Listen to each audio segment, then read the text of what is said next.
Facts India సమర్పించు దానియేలు మరియు ప్రకటన గ్రంథ ప్రవచనములకు మిమ్మలను మన ప్రభువైన యేసుక్రీస్తు నామములో హృదయపూర్వకంగా ఆహ్వానిస్తున్నాము. మన అంశము క్రీస్తు యొద్దకు మెట్లు. క్రీస్తు యొద్దకు మెట్లు అనే ఈ ప్రాముఖ్యమైన అంశాన్ని మనం చదువుకోకముందు ఈ విషయములన్నీ కూడా ఈ పుస్తకంలో మీ కొరకు పొందుపరిచించాము. ఈ పుస్తకము ఉచితంగా మీకు అందించాలని మేము ఆశపడుతున్నాము. ఈ పుస్తకాన్ని మీరు పొందాలంటే ఈరోజే ఈ ఫోన్ నంబర్కి మీరు ఫోన్ చేయండి, లేక వెబ్సైట్ని దర్శించండి. మీ కొరకు మీ ఆత్మీయ జీవితంలో సహాయపడటానికి ఎన్నో మెటీరియల్స్ అక్కడ మీ కొరకు పెట్టి ఉన్నాము. క్రీస్తులో మీరు ఎదగాలని మా ఆకాంక్ష. క్రీస్తు యొద్దకు మెట్లు అనే ఈ ప్రాముఖ్యమైన అంశాన్ని మనం చదువుకోకముందు ప్రార్థన చేసుకుందాం. మహాపరిశుద్ధుడా, మీకే స్తుతులు స్తోత్రములు.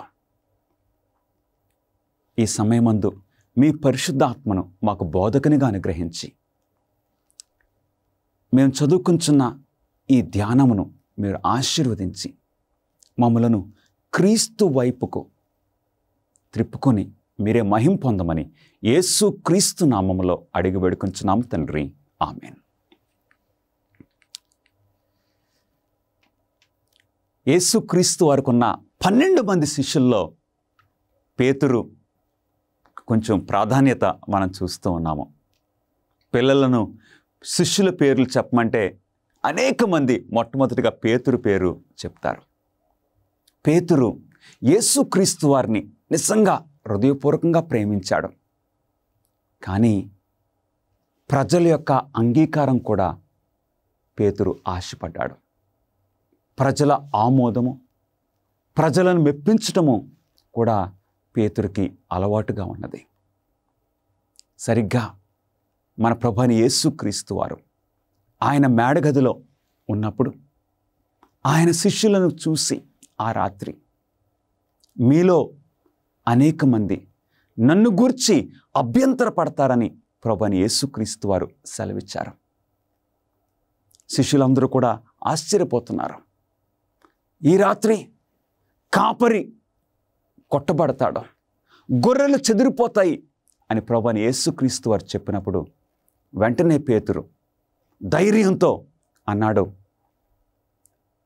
మిమ్మల్ని అందరూ విడిచిపెట్టినా కానీ నేను విడిచిపెట్టనని యేసుక్రీస్తు వారితో చెప్పాడు. నీ కొరకు చావుకైనా సిద్ధమే అని పేతురు ధైర్యంగా అన్నాడు. ఆ టైంలో ప్రభువైన యేసుక్రీస్తు వారు పేతురు వైపు చూచి, ఈ రాత్రి కోడి కూయక మునుపు 3 సార్లు నన్ను నీవు అంగీకరించన్నా తెలియదు అంటావని యేసుక్రీస్తు వారు సెలవిచ్చారు. చాలా ఆశ్చర్యం అనిపించింది. నిజంగా ఆ రాత్రి అలాగే జరిగింది. పేతురు 3 సార్లు యేసుక్రీస్తు అంటే నాకు తెలీదని 3 సార్లు బొంకాడు. ప్రతిసారి ఇంకా దృఢంగా, ఇంకా గట్టిగా బొంకటం మొదలుపెట్టాడు. అంతలో కోడి కూసింది. ఆ సమయంలో మన ప్రభువైన యేసుక్రీస్తు వారు ఆ ప్రధాన యాజకుని యొక్క ఆ ఇంటి గదిలో వారు యేసుక్రీస్తు వారికి అన్యాయపు తీర్పు తీరుస్తూ ఉన్న ఆ టైంలో పేతురు యొక్క దృష్టి యేసుక్రీస్తు వైపు మళ్లింపబడింది. ప్రభువైన యేసుక్రీస్తు వారు పేతురుని చూశారు. పేతురు యేసుక్రీస్తు వారి యొక్క కండ్లలో ఆ ప్రేమను, ఆ క్షమాపణ, ఆ మంచి మనసుతో యేసుక్రీస్తు వారి పేతురు వైపు బొంకినా సరే, ఆయన నాకు తెలియదని గట్టిగా చెప్పినప్పటికీ యేసుక్రీస్తు వారి యొక్క ప్రేమ పేతురును కదిలించేసింది. ఆ రాత్రి చాలా దుఃఖపడ్డాడు, చాలా బాధపడ్డాడు. తర్వాత తన హృదయంలో మార్పు కలిగింది. యేసుక్రీస్తు వారికి లోబడ్డాడు. పేతురు జీవితము మారిపోయింది. ఇక పేతురు ఏమంటున్నాడో తెలుసా? పేతురు యేసుక్రీస్తు వారితో తన సంబంధాన్ని క్రీస్తు వైపు పేతురు తిరిగాడు.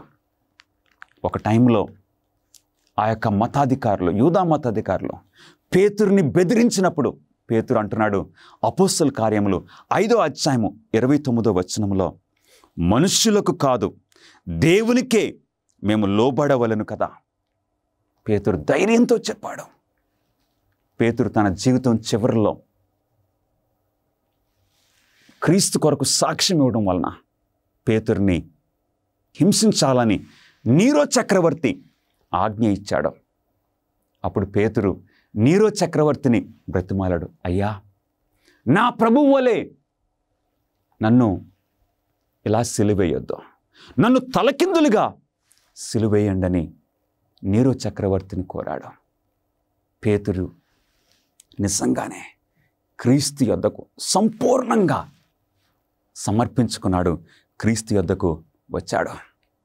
మనము గమనించినట్లయితే దేవుని వాక్యము మనము ఆయన పక్షాన ఉన్నామా లేదా అని దేవుడు ఎలా నిర్ణయిస్తాడో, దేవుని పక్షమున మనం ఉన్నామా లేదా, క్రీస్తును వెంబడిస్తున్నామా లేదా అని దేవుడు ఎలా నిర్ణయిస్తారో యేసుక్రీస్తు వారు సెలవిచ్చారు. మత్తయి సువార్త 7వ అధ్యాయము 21వ వచనములో, ప్రభువా ప్రభువా అని నన్ను పిలుచు ప్రతివాడును పరలోక రాజ్యములో ప్రవేశింపడు గాని పరలోకమందున్న నా తండ్రి చిత్త ప్రకారము చేయువాడే ప్రవేశించును. గమనిస్తున్నారా ప్రియులరా? ప్రభువా ప్రభువా అని చెప్పటం వలన మనం పరలోక రాజ్యంలో చేరము, లేక క్రైస్తవులని పిలువబట్టడం ద్వారా మనం పరలోక రాజ్యం చేరము. కానీ ఎట్లాగా దేవుని పక్షమున మనం ఉన్నామని ఎట్లాగ నిర్ధారణ అవుతుంది? నా తండ్రి చిత్త ప్రకారము చేయువాడే ప్రవేశించును. అంటే దేవుని చిత్తాన్ని ఎవరు నెరవేరుస్తారో వారు మాత్రమే పరలోకములో ప్రవేశిస్తారు. దేవుని చిత్తం అంటే ఏంటో కూడా మనం చూద్దాం. రోమీలకు రాసిన పత్రిక 6వ అధ్యాయం 16వ వచనములో, లోబడుటకు దేనికి మిమ్మును మీరు దాసులుగా అప్పగించుకొందురో అది చావు నిమిత్తముగా పాపమునకే గాని నీతి నిమిత్తముగా విధేయతకే గాని దేనికి మీరు లోబడుదురో దానికే దాసులగుదురని మీరు ఎరుగరా? మనము ఎవరికి లోబడితే వారికి దాసులు అవుతాము. లోక విషయములకు, లోక సంబంధమైన పాపపు వ్యసనాలకి మన జీవితాన్ని అలా ఖర్చు పెట్టుకుంటే, అలాగా మనము మన సమయాన్ని గడుపుతూ ఉంటే మనం పాపానికే దాసులము. కానీ నీతి నిమిత్తము మనం విధేయత చూపిస్తే దేవునికి విధేయులంగా మనం ఉంటాము. దేవుని ఆజ్ఞలు మరియు మనుషుల పద్ధతులు విభేదించినప్పుడు మనం ఎవరికి లోబడాలని పేతురు చెప్పాడు. పేతురుని వారు ప్రశ్నించారు. పేతురు అంటున్నాడు, అపోస్తల కార్యములు 5వ అధ్యాయము 29వ వచనములో చాలా ధైర్యంగా పేతురు ఇప్పుడు పరిశుద్ధాత్మతో నింపబడి ఇక క్రీస్తుకు సంపూర్ణంగా లోబడి పేతురు సమాధానము. అందుకు పేతురును అపోస్తులను, మనుష్యులకు కాదు దేవునికే మేము లోబడవలను కదా అని చెప్పిరే. హల్లెలూయా. అవును ప్రియులరా, ప్రారంభంలో ఒకప్పుడు పేతురు ఎలా ఉన్నాడో ఇప్పుడు పేతురు తన జీవితంలో ఏ స్థాయికి దేవుని కృప ద్వారా, పరిశుద్ధాత్మ ద్వారా పేతురు ఏ స్థాయికి చేరాడు? దేవునికే మేము లోబడాలి. ప్రాణము క్రీస్తు కొరకు ఇవ్వటానికైనా ఇప్పుడు పేతురు సిద్ధపడ్డాడు. క్రీస్తు యొద్దకు సంపూర్ణంగా పేతురు మార్చబడ్డాడు. ఎంత చక్కటి విషయమో! దేవుని పట్ల మనకున్న ప్రేమను మనం ఉత్తమంగా ఎలా ప్రదర్శిస్తామో, దేవుని ఎడల మనకున్న ప్రేమను ఏ విధంగా మనము చక్కగా చూపించగలుగుతున్నాము. యోహాను సువార్త 8వ అధ్యాయము 31వ వచనములో మన ప్రభువైన యేసుక్రీస్తు వారు ఈ విధంగా సెలవిస్తున్నారు. మీరు నా వాక్యమందు నిలిచిన వారైతే నిజముగా నాకు శిష్యులయుండి సత్యమును గ్రహించెదరు. యేసుక్రీస్తు వారి శిష్యులు, యేసుక్రీస్తు వారిని వెంబడించే క్రైస్తవులు ఏం చేస్తారంటండి? వాక్యమందు నిలిచిన వారుగా ఉంటారు. అవును, వాక్యమందు. ఎందుకంటే మన ప్రభువైన యేసుక్రీస్తు వారికి మరొక పేరు వాక్యము. దేవుని వాక్యమందు నీవు నేను నిలిచి ఉన్నట్లయితే దేవునికి శిష్యులుగా మనం ఉంటామని, సత్యమును గ్రహిస్తామని ప్రభువైన యేసుక్రీస్తు వారు సెలవిచ్చారు. క్రీస్తులో మనం నిల్చుండటం అంటే ఏంటి? మీరు నన్ను ప్రేమించిన ఎడల నా ఆజ్ఞలు గైకొందురని. అంటే ఆజ్ఞలు గైకొనడము రక్షణ కొరకు కాదు. ఆజ్ఞలు గైకొనడము యేసుక్రీస్తు వారిని ప్రేమించటం. ప్రియులారా, మనం ఎవరినైనా ప్రేమించినప్పుడు, మనం ఎవరినైనా హృదయపూర్వకంగా ప్రేమించినప్పుడు ఏం చేస్తాం? వారు చెప్పింది మనం చేస్తాం. తప్పించుకోవడానికి ప్రయత్నించాం. సాకులు ఇవ్వము. నిజంగా ప్రేమించినప్పుడు, నిజమైన ప్రేమ, నిజంగా వారిని ప్రేమిస్తే వారు ఒక్కటి అడిగితే 2 చేయడానికి సిద్ధంగా ఉంటాం. అందుకే ప్రభువైన యేసుక్రీస్తు వారు అంటున్నారు, మీరు నన్ను ప్రేమించిన ఎడల నా ఆజ్ఞలు గైకొందురు. ప్రేమలోనే మనం ఆజ్ఞలు గైకొంటున్నాము. ఆయన ప్రేమిస్తున్నాం కాబట్టి, ఆయనను ఎరిగి ఉన్నామని చెప్పుకొనుచు ఆయన ఆజ్ఞలను గైకొనని వాడు అబద్ధికుడు, వానిలో సత్యము లేదు. ఊరికనే దేవుడు నాకు తెలుసు, నేను ఒక క్రైస్తవుణ్ణి అని చెప్పుకుంటూ దేవుని ఆజ్ఞలను ఎవరైతే గైకొనరో, దేవుని 10 ఆజ్ఞలను ఎవరైతే గైకొనరో వారు అబద్ధికులు, వారిలో సత్యం లేదు. అంటే వారు క్రీస్తు పక్షమున లేరని మనం చూస్తూ ఉన్నాము. యాకోబు పత్రిక 2వ అధ్యాయం 10వ వచనములో, ఎవడైనను ధర్మశాస్త్రం అంతయు గైకొనియు ఒక్క ఆజ్ఞ విషయంలో తప్పిపోయిన ఎడల ఆజ్ఞలన్నిటి విషయంలో అపరాధి అగును. అవును, ఈ దేవుడిచ్చిన ఈ 10 ఆజ్ఞల్లో ఒక ఆజ్ఞ విషయము మనం తప్పిపోతే దేవుని వాక్యం ఏం సెలవిస్తుంది? అన్నిట్లో తప్పిపోయినట్లే. అదేంటి అని మీరు అనొచ్చు. ఉదాహరణకు ఒక గొలుసు ఉందనుకుందాం. ఆ గొలుసుకు చాలా ఉంటాయి కదండి, ఆ చిన్నవి. ఆ గొలుసు చాలా పెద్ద గొలుసు అనుకుందాం. ఆర్ 10 రింగులు ఉన్నాయనుకుందాం ఆ గొలుసులో. ఇప్పుడు ఆ గొలుసు యొక్క బలం ఎంతో తెలుసా? ఆ గొలుసులో ఏదన్నా ఒక రింగు బలహీనంగా ఉంటే ఏమైపోతుంది? మిగిలిన 9 కూడా ఎంత బలంగా ఉన్నా సరే వేస్టే. అందుకే ప్రభువైన యేసుక్రీస్తు వారు ఆయన మాటల్లో సెలవిస్తున్నారు, మీరు నన్ను ప్రేమించిన ఎడల నా ఆజ్ఞలు గైకొందురు. యాకోబు అంటాడు, ఆ ఆజ్ఞల్లో 10 ఆజ్ఞల్లో ఒక ఆజ్ఞ మీరినా అన్నీ మీరినట్లే. ఎందుకంటే మనం అపరాధులము అవుతూ ఉన్నాము. యేసు ప్రకారం వేషధారులు ఎందుకు పైకి భక్తి గలవారి వలె వ్యవహరించారు?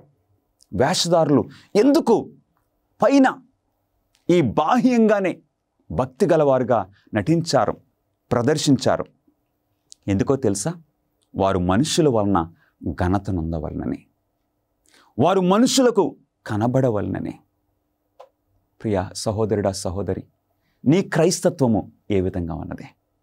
నా క్రైస్తత్వము ఏ విధంగా ఉందో మనలో మనం పరీక్షించుకోవాలని దేవుని వాక్యం సెలవిస్తుంది. వారైతే మనుషుల వలన ఘనత పొందాలని ఆ విధంగా నటిస్తున్నారు. మనుషులకు కనబడాలని వారు ఆ కానుకలు ఇస్తున్నారు, ఆ మంచి క్రియలు చేస్తున్నారు. మనం అలా కాదు. దేవుని ప్రేమిస్తున్నాం కాబట్టే, దేవుని ప్రేమిస్తున్నాం కాబట్టే ఆ మంచిని మనం చేస్తున్నాము.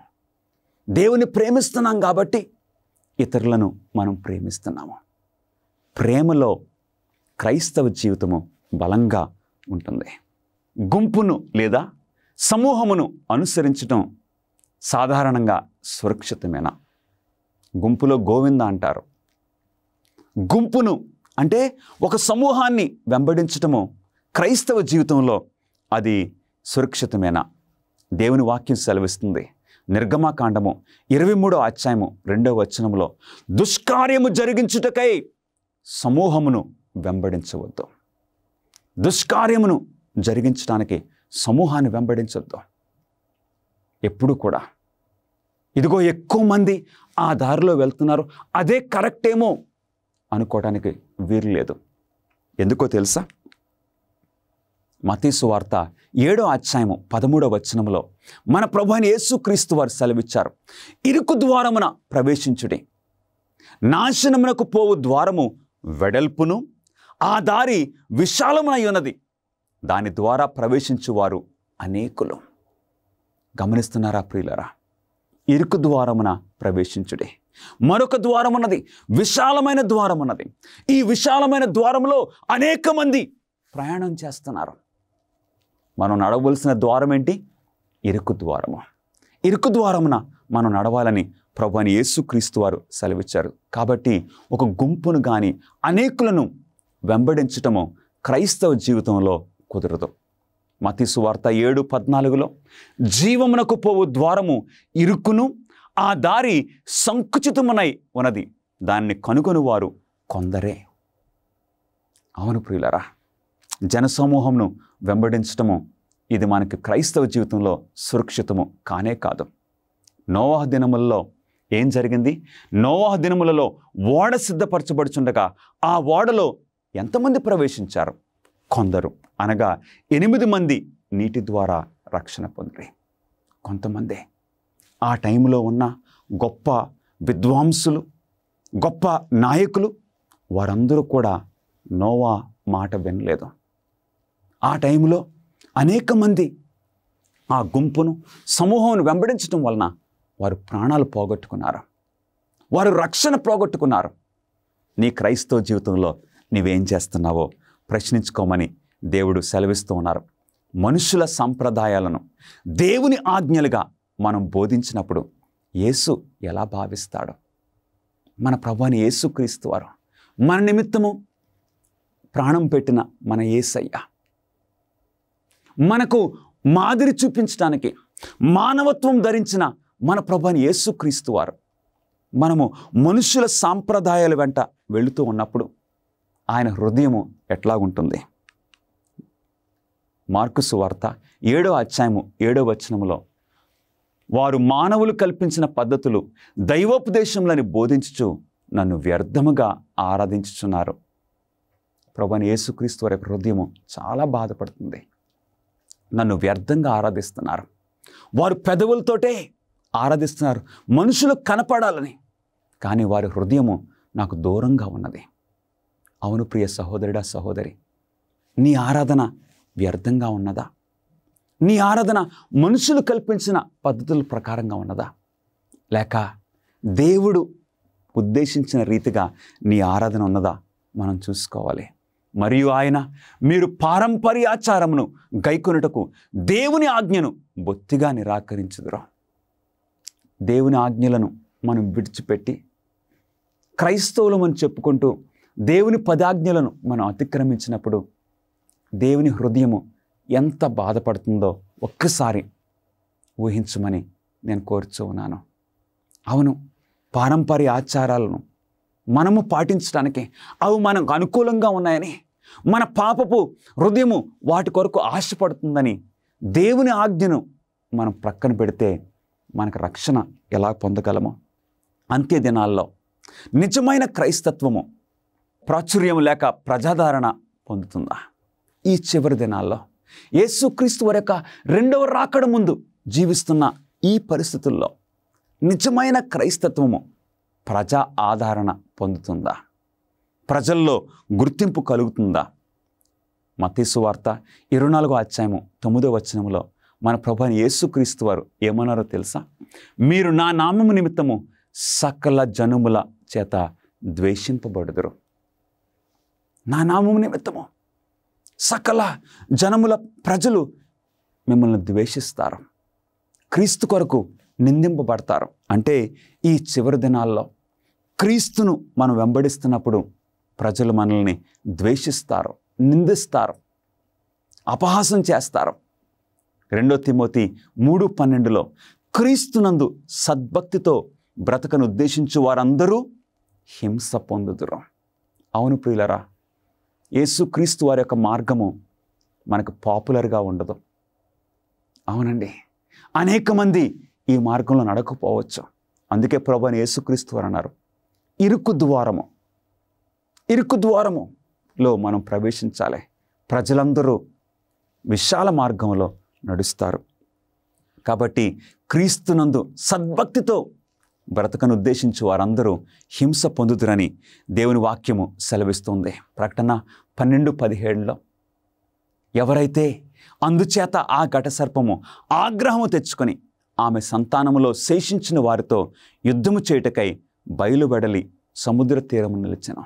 సాతానుడు ఎవరైతే క్రీస్తు పక్షమున జీవించాలి, క్రీస్తు యొక్క ఆజ్ఞలు పాటించాలి, క్రీస్తు కొరకు సాక్షులుగా ఉండాలని ఎవరు ప్రయత్నం చేస్తూ ఉంటారో వారి పట్ల సాతానుడు ఆగ్రహము తెచ్చుకొని ఇక వారిని ఏ విధంగా అయినా సరే బాధ పెట్టాలి, హింసించాలని సాతానుడు ప్రయత్నం చేస్తాడు. ప్రకటన 13:15లో ఆ మృగం యొక్క ప్రతిమకు నమస్కారం చేయని వారిని హతము చేయనట్లు.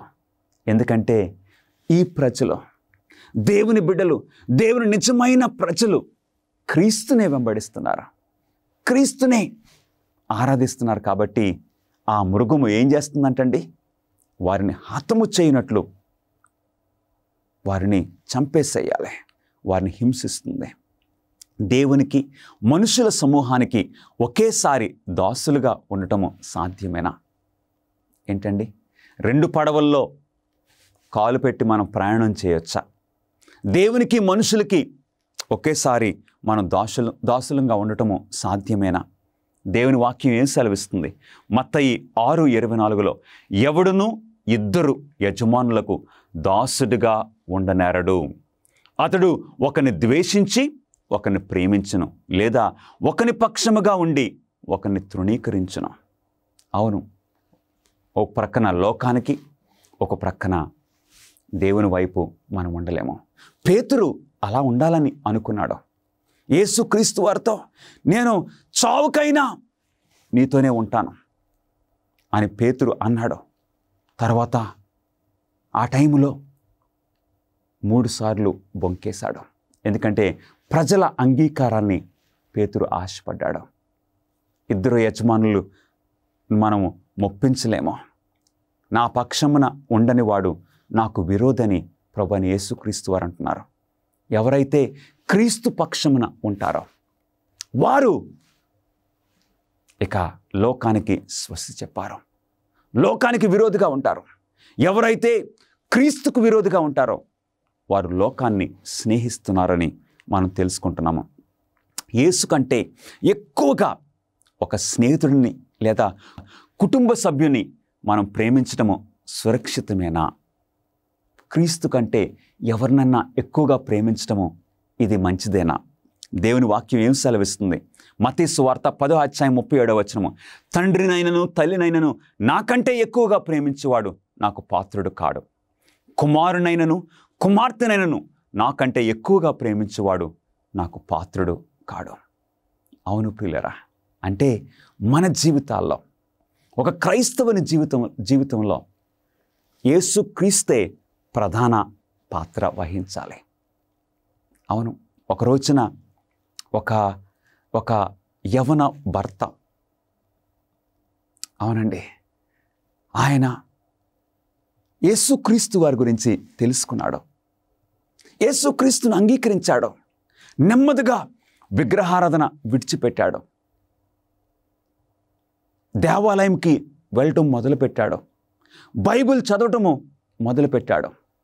ఆయన భార్య కొంచెం బాధపడటం మొదలుపెట్టింది. నా భర్త ఏంటి నాతో పాటు విగ్రహారాధన చేయటం లేదు, నాతో పాటు ఈ పూజలు పునస్కారాలు చేయటం లేదు, ఏదో ఒక క్రొత్త బుక్కు తెచ్చుకుని చదువుకుంటున్నాడు, మోకరించి ప్రార్థన చేస్తున్నాడు ఏంటని చాలా బాధపడ్డది.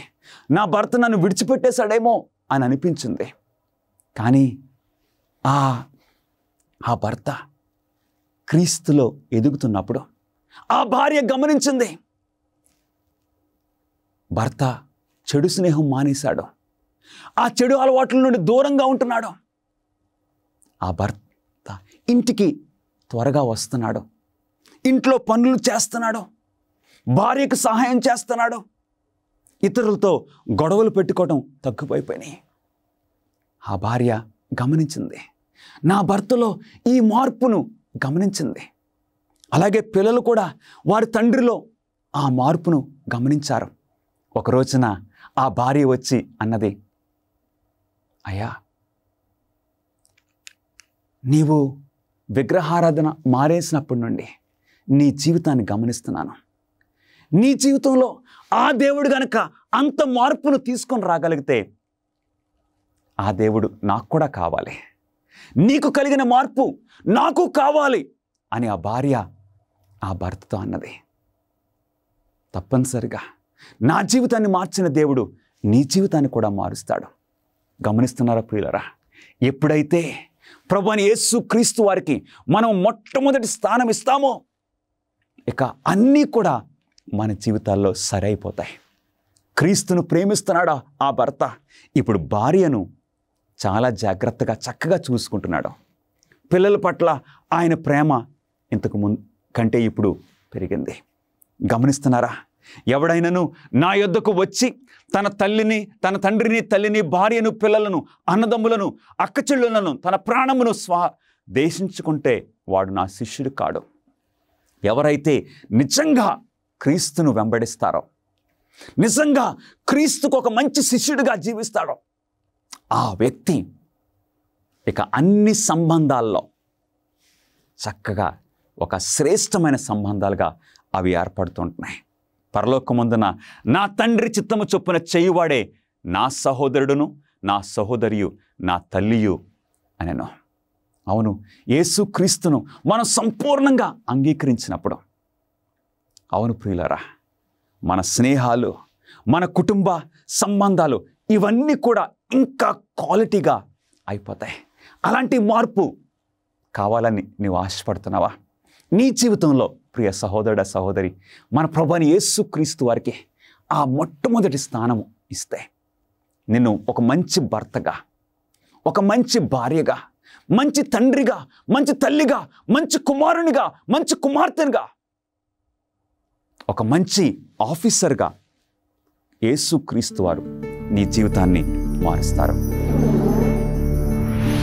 విచ్ఛిన్నమైపోయినటువంటి ప్రపంచంలో దేవుని యొక్క ప్రణాళిక ప్రవచనాల ద్వారా మీరు తెలుసుకోవాలని కోరుతూ ఉన్నారా?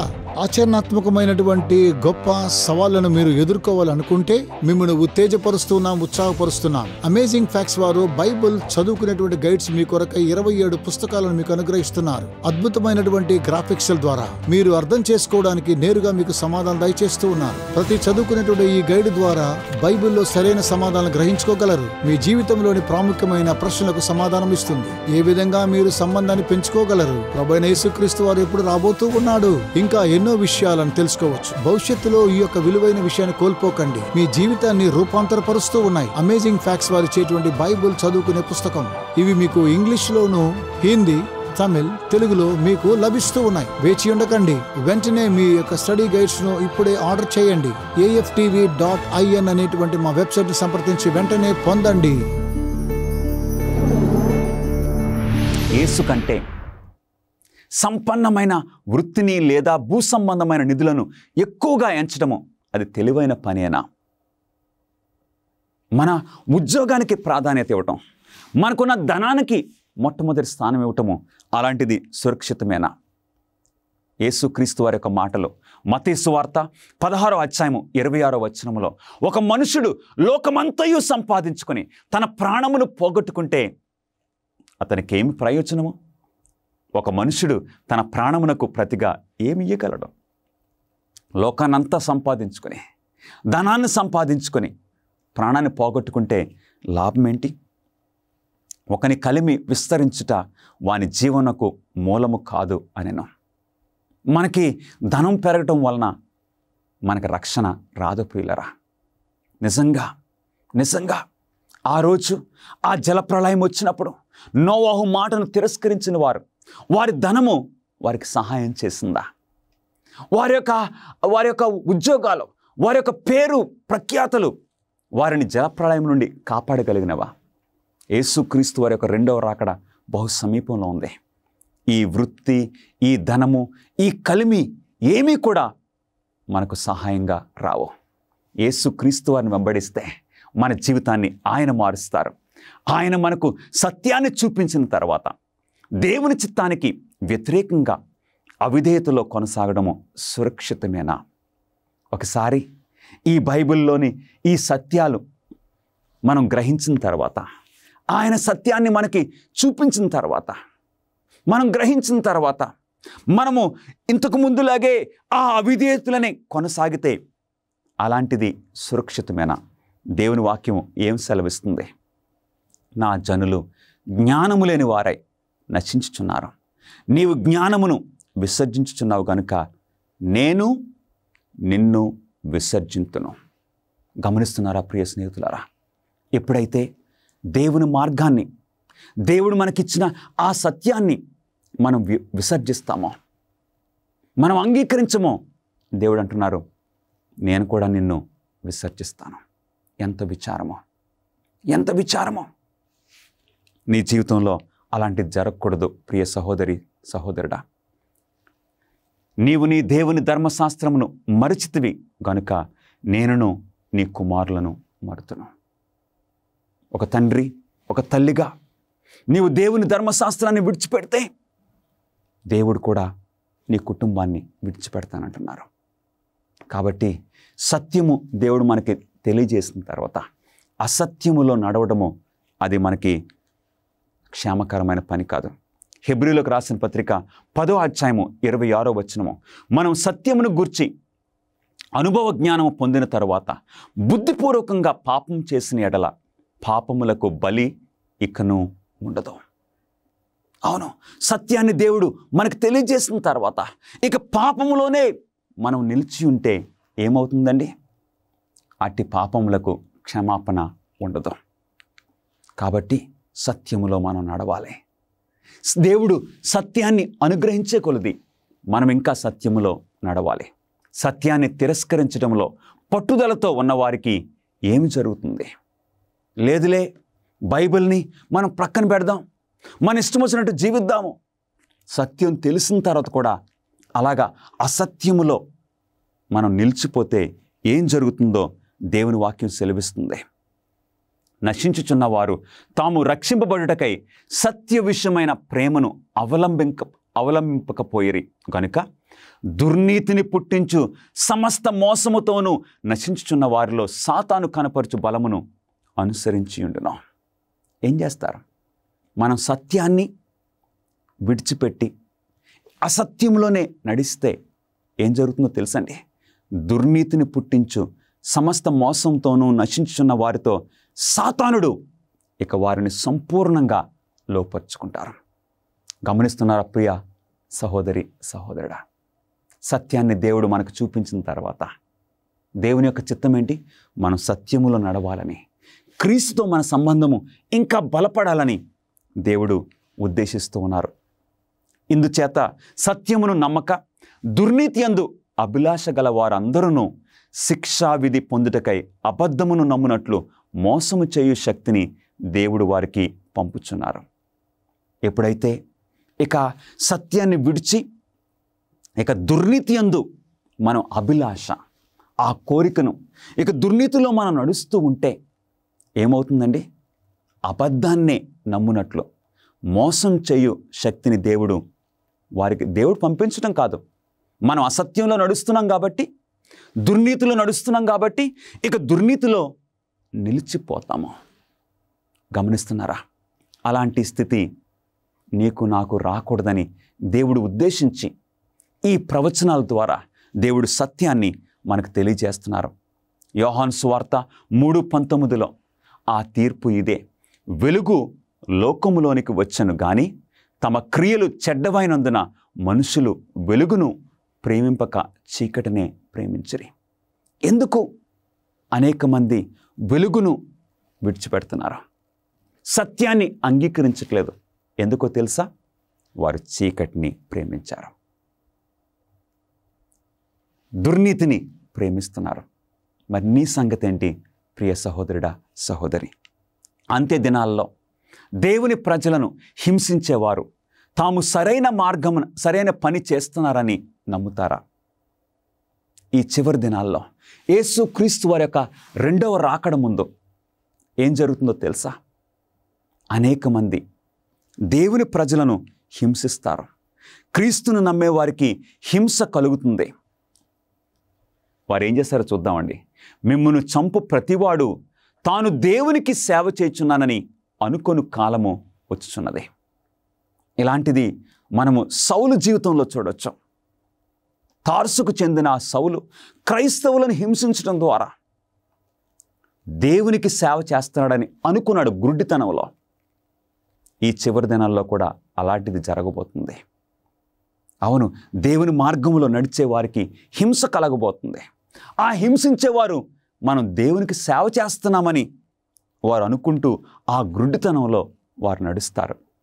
సత్యాన్ని తెలుసుకుని ఉండి కూడా దానిని అనుసరించడానికి నిరాకరించిన వారిని పేతురు ఎలా వర్ణించాడో.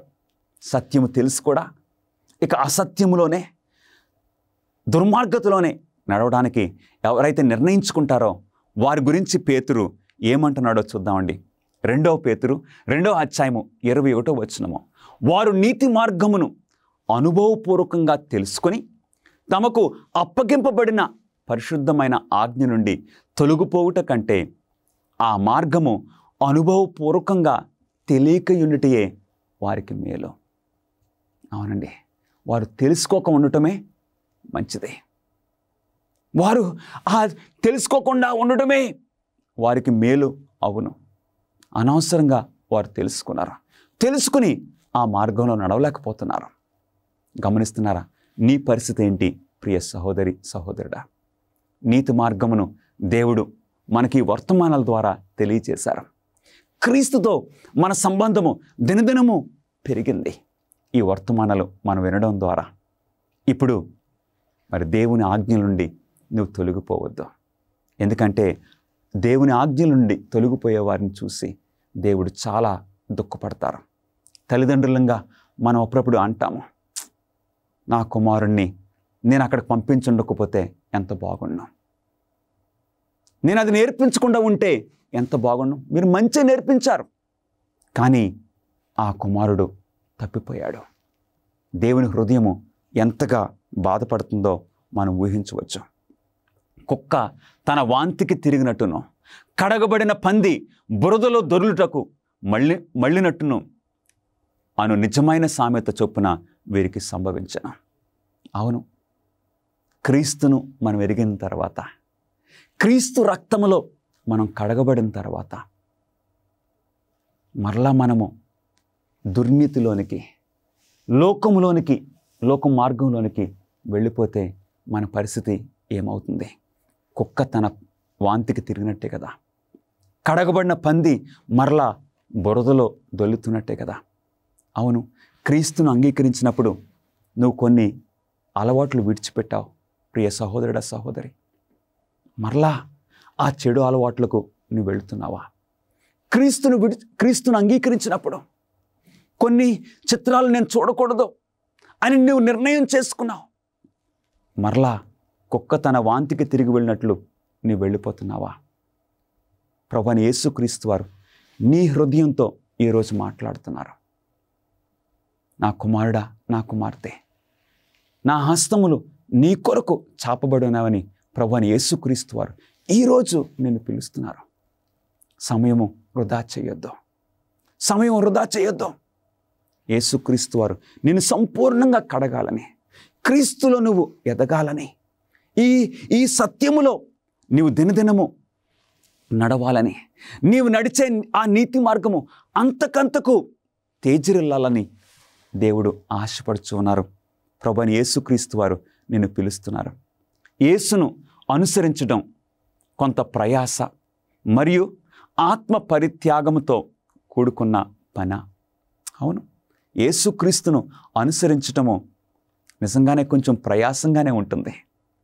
అవును, కొన్ని విషయాల్లో మనము త్యాగం చేయవలసి వస్తుంది. కానీ దేవుని వాక్యం సెలవిస్తుంది, ఎవడైనను నన్ను వెంబడింపగోరిన ఎడల తన్ను తాను ఉపేక్షించుకొని ప్రతిదినము తన సిలువను ఎత్తుకొని నన్ను వెంబడింపవలెను. అవును ప్రియులారా, కొంచెం కష్టంగా అనిపిస్తుందా? క్రీస్తు మార్గంలో నడవడము నీకు భారంగా అనిపిస్తుందా? అప్పుడప్పుడు ఆధారపడద్దు. ఎందుకంటే ఆ ప్రయాసము తర్వాత గొప్ప గొప్ప లాభము, గొప్ప దీవెనలు మనకున్నాయి. నీవు ఆధారపడద్దు. క్రీస్తు మార్గంలో నీవు నడుస్తున్నప్పుడు, సత్యాన్ని వెంబడిస్తున్నప్పుడు నీకు నింద రావచ్చు, హింస రావచ్చు. అవును, బైబిల్లో హింసింపబడిన దేవుని బిడ్డలు ఏమీ కూడా ఆధారపడలేదు. ఆ హింసకు ధైర్యంగా పాటలు పాడుతూ, కీర్తనలు పాడుతూ వెళ్ళారు. నీవు కూడా అలా ఉండొచ్చు. ఎందుకంటే వారికి తెలుసు ఇది తాత్కాలికం మాత్రమే. ఈ నింద, ఈ హింస, ఈ అవమానము తాత్కాలికం మాత్రమే. ఎందుకంటే నేను వెంబడించేది నా ప్రభువు, నేను వెంబడించేది నా క్రీస్తును అని వారు ధైర్యంతో వెళ్ళారు. వారి సింహాలకైనా సరే, సిలువేయబట్టనికైనా సరే, కాల్చివేయబట్టనికైనా సరే ఏమీ కూడా వెనకాడలేదు.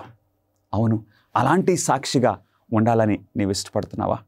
1415వ సంవత్సరంలో జాన్ హస్ అనే ఒక దైవ సేవకుడు సత్యం కొరకు కాల్చబడ్డాడు.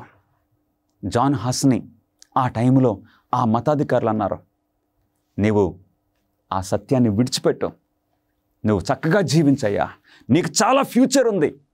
లేదు, నేను క్రీస్తు కొరకే, obedience to God is my Moto, నేను క్రీస్తుకే విధేయుడిగా ఉంటాను, దేవునికే నేను భయపడతాను. అప్పుడు ఆయనను కాల్చారు. ఆ నిప్పులు, ఆ మంటలు అలా పైకొస్తున్నప్పుడు, ఆ మంటల్లో కాలిపోతూ కీర్తనలు పాడుతూ జాన్ హస్ తన ప్రాణాన్ని విడిచిపెట్టాడు.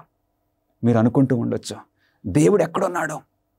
దేవుడు జాన్ హస్ని విడిచిపెట్టలేదు, ఆయన పక్కనే ఉన్నారు. ఎలా చెప్పగలరు బ్రదర్?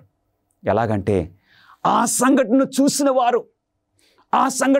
వారు ఈయన క్రీస్తు కొరకు ఇంత భక్తితో ఉంటే నేను కూడా అలాగుండాలి ఆయన నిర్ణయం చేసుకుని, ఒక్క వ్యక్తి క్రీస్తు కొరకు నేలకు రాలితే కొన్ని వందల మంది క్రీస్తును ఆయన సాక్ష్యం ద్వారా అంగీకరించారు. అది ప్రియులరా.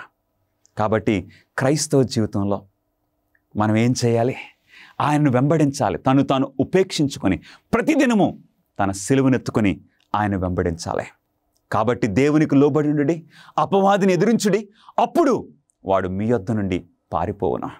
శోధనల్లో జయము పొందటానికి నీవు ఆశపడుతున్నావా? ఆ పాత అలవాట్లను విడిచిపెట్టి క్రీస్తులో బలంగా జీవించాలని నువ్వు ఇష్టపడుతున్నావా? రహస్యం ఏంటో తెలుసా? దేవునికి లోబడి ఉండుడి, అపవాదిని ఎదిరించుడి, అప్పుడు వాడు మీ యొద్ద నుండి, సాతానుడు మీ యొద్ద నుండి పారిపోతాడని దేవుని వాక్యం సెలవిస్తుంది. యేసును వెంబడించాలనే నిర్ణయాన్ని ఆలస్యం చేయడము లేదా వాయిదా వేయడము సురక్షితమేనా? కొంతమంది క్రైస్తవ జీవితంలో తర్వాత చూద్దాం, చదువులు అయిపోయిన తర్వాత అప్పుడు బాప్టిజం తీసుకుందాం, ఉద్యోగం వచ్చిన తర్వాత, టైర్ అయిపోయిన తర్వాత యేసుక్రీస్తుని అంగీకరిద్దాం. అలాగా క్రీస్తును యేసును వెంబడించే ఆ నిర్ణయాన్ని ఆలస్యం చేయటము సురక్షితమేనా? దేవుని వాక్యం ఏం సెలవిస్తుంది? హెబ్రీలకు రాసిన పత్రిక 4వ అధ్యాయం 7వ వచనంలో, నేడు మీరు ఆయన మాట వినిన ఎడల మీ హృదయములను కఠినపరచుకోవద్దు. ఎందుకంటే ఈరోజు నా అవకాశము రేపు ఉండకపోవచ్చు, ఈ రోజున్న ఆసక్తి రేపు ఉండకపోవచ్చు. అలాగే ఎంతోమంది రక్షణ మార్గం నుండి తొలగిపోయారు. కీర్తనలు 18:44లో నా మాట వారి చెవిని పడగానే వారు నాకు విధేయులగుదురని దేవుని వాక్యం సెలవిస్తుంది. దేవుని మాట నీ చెవిని పడగానే నువ్వు విధేయత చూపించడానికి ఇష్టపడుచున్నావా? ఇంత గొప్ప రక్షణను మనం నిర్లక్ష్యం చేసిన ఎడల ఎలాగూ తప్పించుకుందామా? మనం తప్పించుకోలేమా? అందుకే ప్రభువైన యేసుక్రీస్తు వారు ఈరోజే, రేపు మనకు లేదు, ఈరోజే, ఇదిగో ఇప్పుడే మిక్కిలి అనుకూలమైన సమయము, ఇదిగో ఇదే రక్షణ దినము. రేపన్నది మనకు లేదు ప్రియ సహోదరుడా, సహోదరి. పేతురు యొక్క జీవితంలో ఇక పేతురు నిర్ణయం చేసుకున్నాడు, అయ్యో నేను 3 సార్లు నా ప్రభువును తెలీదని నేను బొంకేశాను. ఆ రోజు నుండి పేతురు యొక్క జీవితము మారిపోయింది. నిర్ణయం చేసుకున్నాడు, ఇక ఏమైనా సరే నేను క్రీస్తు కొరకే. గమనిస్తున్నారా? ఇప్పుడే మిక్కిలి అనుకూలమైన సమయము, ఇదిగో ఇదే రక్షణ దినము. సత్యాన్ని అంగీకరించడం మరియు అనుసరించడం వలన ఏ ప్రయోజనాలు వస్తాయి? అవును ప్రియ సహోదరుడా, సహోదరి, ఈ వర్తమానాల ద్వారా ప్రతిదినము మనం సత్యాన్ని చూసాము. సత్యాన్ని మనము అంగీకరించడం ద్వారా, సత్య మార్గంలో నడవడం ద్వారా ఎలాంటి ప్రయోజనాలు నీకు నాకు కలుగుతాయో దేవుని వాక్యం సెలవిస్తుంది. నీ ధర్మశాస్త్రమును ప్రేమించు వారికి ఎంతో నెమ్మది కలదు, వారు తూలి తొట్టిల్లుటకు కారణము ఏమీయూ లేదు. ఎవరైతే దేవుని ఆజ్ఞలను పాటించారో వారు తూలి తొట్టిల్లిపోతారు. కానీ ఎవరైతే దేవుని ఆజ్ఞలు గైకొంటారో వారికి ఎంతో నెమ్మది. అలాంటి నెమ్మది, అలాంటి శాంతికరమైన జీవితము కోసం నీ హృదయం ఆశపడుచు అన్నదా? నీవు ఎలాంటి ఒత్తిడిలో ఉన్నావు ప్రియ సహోదరుడా, సహోదరి? ఎలాంటి పరిస్థితులు నీ జీవితాన్ని ఇక నొక్కేస్తున్నాయి? ఆ పరిస్థితుల వలన నువ్వు తొక్కబడుచున్నావా? ఈరోజు ప్రభువైన యేసుక్రీస్తు వారు అట్టి నెమ్మది నీకు ఇవ్వాలని ఆశపడుతున్నారు. మీరు సత్యమును గ్రహించెదరు, అప్పుడు సత్యము మిమ్మును స్వతంత్రులుగా చేయను. అలాంటి జీవితం కోసం నీ హృదయము ఆశపడుచు అన్నదా? ప్రభువైన యేసుక్రీస్తు వారు ఈరోజే పిలుస్తున్నారు. సత్యమును మనం గ్రహించినప్పుడు సత్యము మనల్ని స్వతంత్రులుగా చేస్తుంది. ఆ పాపపు అలవాట్లు, అవును, ఆ పాపపు పడగ నీడ నుండి దేవుడు నిన్ను విడుదల చేస్తారు. అవును, ఆ శోధనల గురించి నువ్వు భయపడిన అవసరం లేదు. ఇక క్రీస్తు వైపు చూచుచు సులువుగా చిక్కులు పెట్టు పాపము నుండి నీకు విడుదల కలుగుతుంది. ప్రభువైన యేసుక్రీస్తు వారు ఈరోజే నిన్ను పిలుస్తున్నారు. మీరు ఆత్మ ద్వారా సత్యమునకు విధేయులవుట చేత మీ మనసులను పవిత్రపరచుకున్న వారయ్యుండే. అవును ప్రియులరా, దేవునికి విధేయత చూపించడం ద్వారా మన జీవితాలు పవిత్రపరచబడతాయి. యేసు పేతురును 3 సార్లు ఏ ప్రశ్న అడిగారు? అవును, ప్రభువైన యేసుక్రీస్తు వారు పునరుద్ధానుడైన తర్వాత పేతురు జీవితంలో మార్పు చూశారు. పేతురు జీవితంలో మార్పు చూశారు.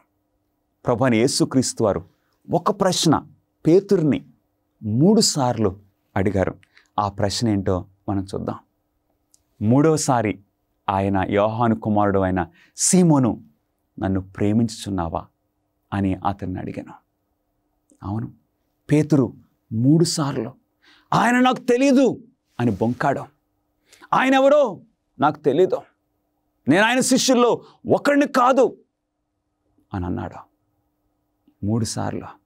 అందు గురించి ప్రభువైన యేసుక్రీస్తు వారు 3 సార్లు పేతురుని ప్రేమతో ఈ ప్రశ్న అడిగారు, సీమోను నన్ను ప్రేమించుచున్నావా?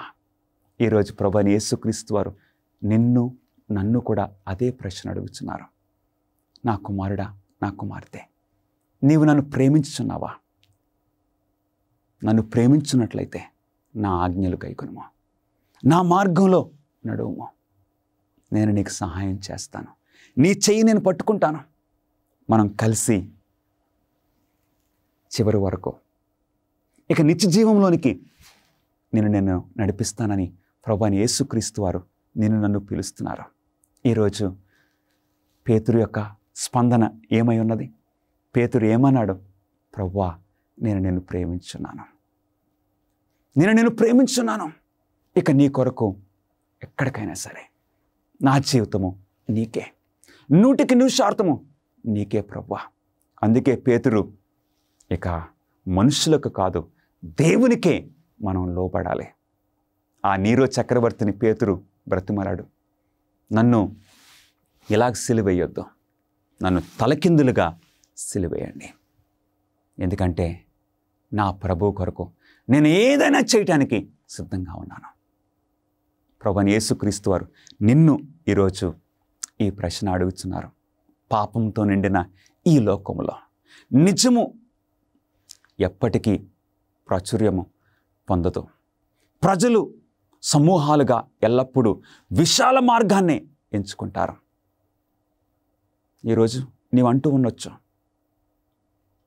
నా తండ్రి గారు అంగీకరిస్తే నేను అంగీకరిస్తాను, మా పాస్టర్ గారు ఈ సత్యాన్ని అంగీకరిస్తే నేను అంగీకరిస్తాను, మా అన్నయ్య అంగీకరిస్తే నేను అంగీకరిస్తానని నీవు అంటున్నావేమో. అది సరైన మార్గం కాదు. ఎందుకంటే దేవుని మార్గం ఎప్పుడూ కూడా జనసమూహములు అంగీకరించలేదు. కానీ వ్యక్తులు నిలవబడి దేవుని మార్గంలో నడిచారు.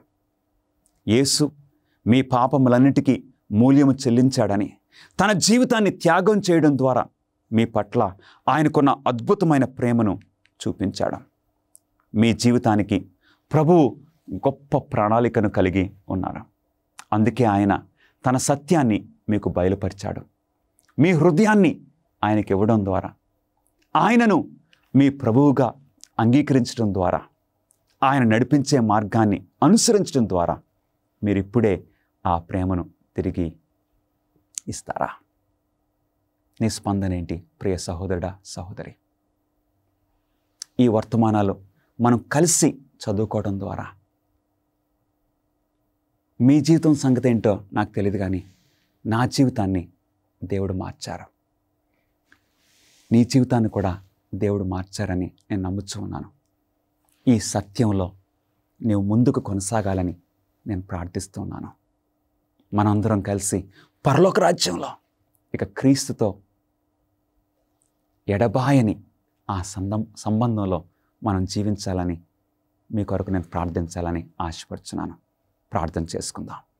మహాపరిశుద్ధుడా, మీకే స్తుతులు, మీకే స్తోత్రములు. మమ్మల్ని నైనా ఈ ప్రవచనాలు చదువుకోవడంలో, గ్రహించడంలో ప్రతిరోజు మీ పరిశుద్ధాత్మను మాకు అనుగ్రహించారు.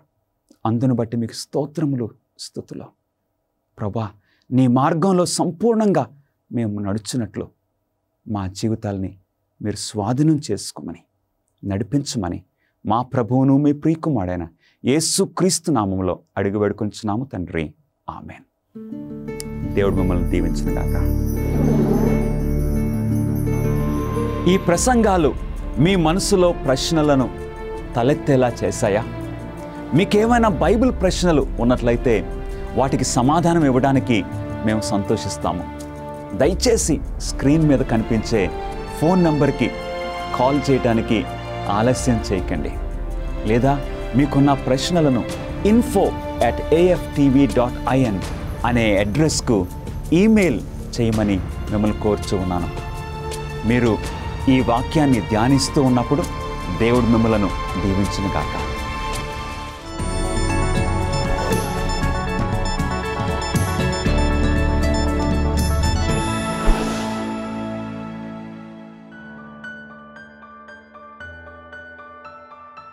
హాయ్ ఫ్రెండ్స్, ఇది పాస్టర్ డగ్ బ్యాచులర్. మీరు ఒక అద్భుతమైన వాస్తవాన్ని వినాలనుకుంటున్నారా?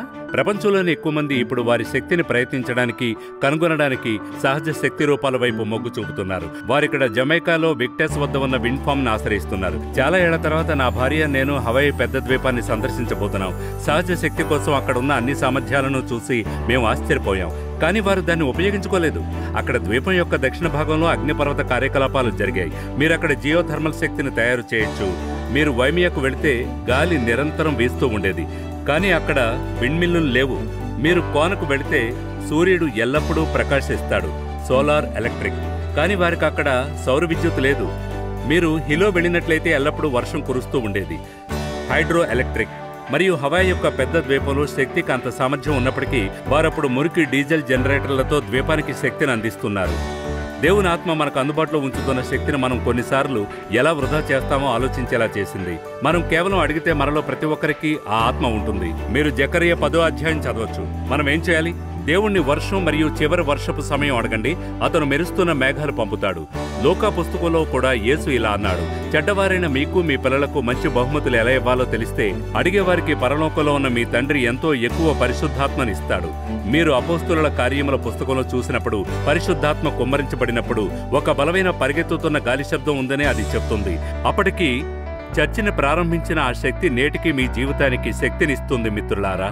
కాబట్టి అతన్ని ఎందుకు అడగడం లేదు?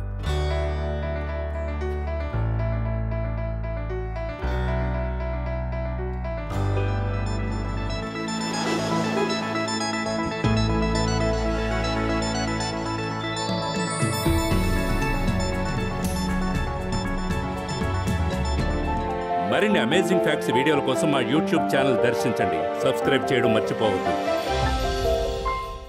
మా ప్రార్థనా బృందము మీ ప్రత్యేక ప్రార్థనా విన్నపాలను స్వీకరించి మీకోసం ప్రార్థన చేయడానికి సిద్ధంగా ఉన్నాము. దయచేసి స్క్రీన్ మీద కనిపించే ఫోన్ నంబర్కి కాల్ చేయడానికి ఆలస్యం చేయకండి. లేక మీ ప్రార్థనా విన్నపములను prayer@aftv.in అనే అడ్రస్కు ఈమెయిల్ చేయమని కోరుచున్నాను. అమేజింగ్ ఫ్యాక్ట్స్ బైబిల్ అధ్యయనాన్ని ఇంకా పొందాలనుకుంటున్నారా? మీరు మరింత సత్యంతో కూడిన దివ్య కార్యక్రమాలను వీక్షిస్తూ దేవునిలో ఆనందించడానికి వచ్చే వారం వరకు వేచి ఉండవలసిన అవసరం లేదు. AFTV.in అనే వెబ్సైట్లో అమేజింగ్ ఫ్యాక్ట్స్ ఇండియా మీడియా లైబ్రరీని దర్శించండి. AFTV.in అనే మా వెబ్సైట్లో మీరు మీ కంప్యూటర్ లేదా మొబైల్లోనే రోజులో 24 గంటలు, వారానికి 7 రోజులు ఉచితంగా వివిధ భాషల్లో వీడియో ప్రసంగాలతో పాటు ప్రింట్ చేసిన పుస్తకాలు, పత్రికలు ఉచితంగా పొందవచ్చు. AFTV.in అనే వెబ్సైట్ని తప్పక దర్శించండి. గత 50 సంవత్సరాలుగా అమేజింగ్ ఫ్యాక్ట్స్ వారు బైబిల్ సత్యాలను ప్రపంచవ్యాప్తంగా ప్రకటిస్తూ ఉన్నారు. యేసుక్రీస్తు వారు సెలవిచ్చిన మేరకు ప్రతి రాజ్యానికి సువార్త ప్రకటిస్తున్నాం. రాజులకు, ఆయా భాషలు మాట్లాడే వారికి, మీరు మా కోసం చేసే ప్రార్థనలకు సహకారానికి వందనాలు తెలియజేస్తున్నాం.